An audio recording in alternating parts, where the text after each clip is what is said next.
بسم الله الرحمن الرحيم. سبح لله ما في السماوات وما في الأرض وهو العزيز الحكيم.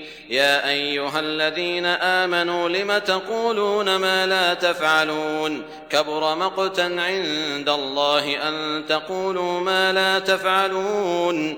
إن الله يحب الذين يقاتلون في سبيله صفا كأنهم بنيان مرصوص. وإذ قال موسى لقومه يا قوم لم تؤذونني وقد تعلمون أني رسول الله إليكم فلما زاغوا أزاغ الله قلوبهم والله لا يهدي القوم الفاسقين. وإذ قال عيسى ابن مريم يا بني إسرائيل إني رسول الله إليكم مصدقا لما بين يدي من التوراة ومبشرا برسول يأتي من بعد اسمه أحمد.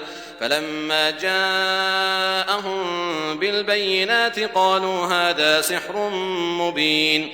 ومن أظلم ممن افترى على الله الكذب وهو يدعى إلى الإسلام والله لا يهدي القوم الظالمين. يريدون ليطفئوا نور الله بأفواههم والله متم نوره ولو كره الكافرون.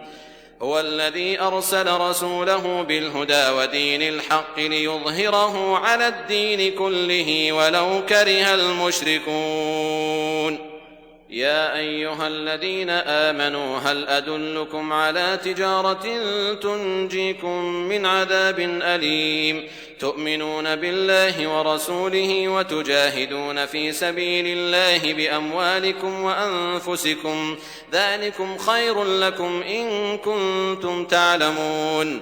يغفر لكم ذنوبكم ويدخلكم جنات تجري من تحتها الأنهار ومساكن طيبة في جنات عدن ذلك الفوز العظيم. وأخرى تحبونها نصر من الله وفتح قريب وبشر المؤمنين.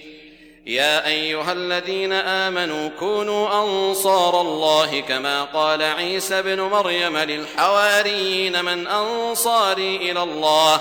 قال الحواريون نحن أنصار الله.